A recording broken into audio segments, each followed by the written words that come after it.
प्रणाम मित्रों, परम पूज्य गुरुदेव और परम वंदनीय माता जी की सूक्ष्म उपस्थिति में आइए स्वाध्याय आरंभ करते हैं। मेरे साथ सभी एक स्वर में बोलेंगे। ओम भूर्भुवः स्वाहा तत्सवितुर्वरेण्यं भर्गो देवस्य धीमहि धियो यो नः प्रचोदयात्। मनुष्यों और पशु पक्षियों की तुलना करते हुए शास्त्रकार ने लिखा है, ज्ञानम ही तेषां धिको विशेषः, अर्थात आहार विहार भय निद्रा कामेक्षा की दृष्टि से मनुष्य और पशु में कोई विशेष अंतर नहीं पाया जाता। शारीरिक बनावट में भी कोई बड़ी असमानता दिखाई नहीं पड़ती। खाने पीने, चलने उठने बैठने, बोलने, मल मूत्र त्याग के सभी साधन पशु और मनुष्यों को प्राय एक जैसे ही मिले हैं, पर मनुष्य में कुछ विशेषताएं उन प्राणियों से भी भिन्न हैं। उसकी रहन सहन की रुचि, उचित अनुचित का भय, भाषा भाव आदि कितनी ही विशेषताएं यह सोचने को विवश करती हैं कि वह इस सृष्टि का श्रेष्ठ प्राणी है। उसकी रचना किसी उद्देश्य पर आधारित है। मनुष्य का प्रत्येक कार्य विचारों से प्रेरित होता है। यह भी कहा जा सकता है कि मनुष्य को विचार शक्ति इसलिए मिली है कि उचित अनुचित को ध्यान में रखकर वह सृष्टि संचालन की नियमित व्यवस्था बनाए रखने में प्रकृति को सहयोग देता रहे। जो केवल खाने पीने और मौज उड़ाने की ही बात सोचते हैं, इसी को जीवन का श्रेय मानते हैं, उनमें मनुष्येतर पशुओं और पक्षियों तथा कीट पतंगों में अंतर कहाँ रहा। ये क्रियाएं तो पशु भी कर लेते हैं। विचार बल संसार का सर्वश्रेष्ठ बल है, विचार शक्ति का सूचक है। पशु निर्विचार होते हैं, इसलिए वे परस्पर अपनी भावनाओं का आदान प्रदान नहीं कर सकते। उनकी कोई लिपि नहीं, भाषा नहीं, किसी प्रकार का संगठन बनाकर अपने प्रति किए जा रहे अत्याचारों का वे प्रतिवाद नहीं कर सकते। इसीलिए शारीरिक शक्ति में मनुष्य से अधिक सक्षम होते हुए भी वे पराधीन हैं। विचार शक्ति के अभाव में उनका जीवन क्रम एक बहुत छोटी सीमा में अवरुद्ध बना पड़ा रहता है। विशृंखलित ऊबड़ खाबड़ धरती को क्रमबद्ध व सुसज्जित रूप देने का श्रेय मनुष्य को है। घर, गांव, शहर, देश आदि की रचना सुविधा और व्यवस्था की दृष्टि से कितनी अनुकूल है। अपनी इच्छाएं, भावनाएं दूसरों से प्रकट करने के लिए भाषा, साहित्य और लिपि की महत्ता किससे छिपी है। आध्यात्मिक अभिव्यक्ति और सांसारिक आह्लाद प्राप्त करने के लिए कला, कौशल, लेखन, प्रकाशन की कितनी सुविधाएं आज उपलब्ध है। यह सब मनुष्य की विचार शक्ति का परिणाम है। मनुष्य को ज्ञान न मिला होता तो वह भी रीछ बंदरों की तरह जंगलों में घूम रहा होता। सृष्टि को सुंदर रूप मिला है तो वह मनुष्य की विचार शक्ति का ही प्रतिफल है। विचारों का उपयोग निसंदेह अतुल्य है।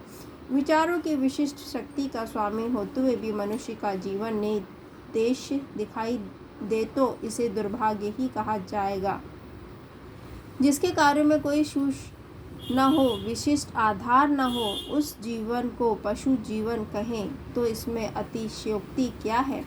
हवाई जहाज निराधार आकाश में उड़ता है, अभीष्ट स्थान तक पहुंचने का उसे निर्देश न मिलता रहे तो वह कहीं से कहीं भटक जाएगा। कुतुबनुमा की सुई वायुयान चालक को बताती रहती है कि उसे किस दिशा में चलाना है। इस निर्देश के आधार पर ही वह सैकड़ों मील का रास्ता पार कर लेता है। प्रत्येक प्राकृतिक पदार्थ किसी न किसी उद्देश्य से निर्मित है। सूर्य प्रतिदिन आसमान में आता है और लोगों को प्रकाश, गर्मी तथा जीवन देने का अपना लक्ष्य पूरा करता रहता है।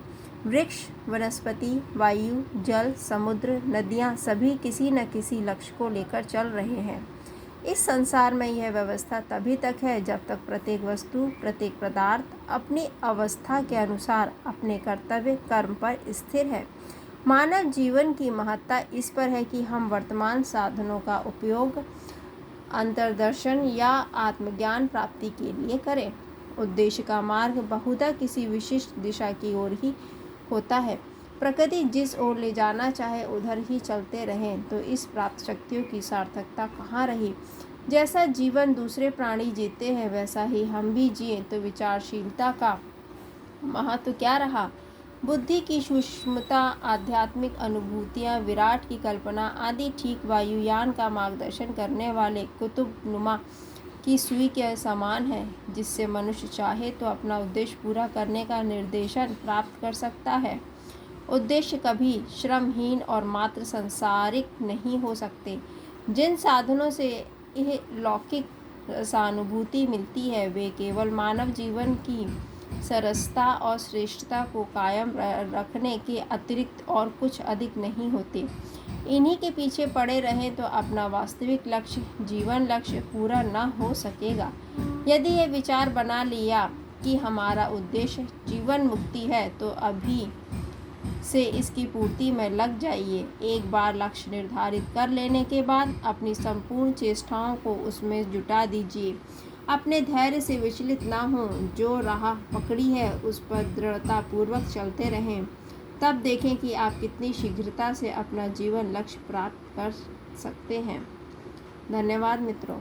ओम देहु शांति अंतरिक्षं शांति पृथ्वी शांतिरापः शांतिरोषधयः शांति वनस्पतयः शांतिर्विश्वे देवाः शांतिः ब्रह्म शांतिः सर्वं शांतिः शांतिरेव शांतिः सामा शांतिरेधि।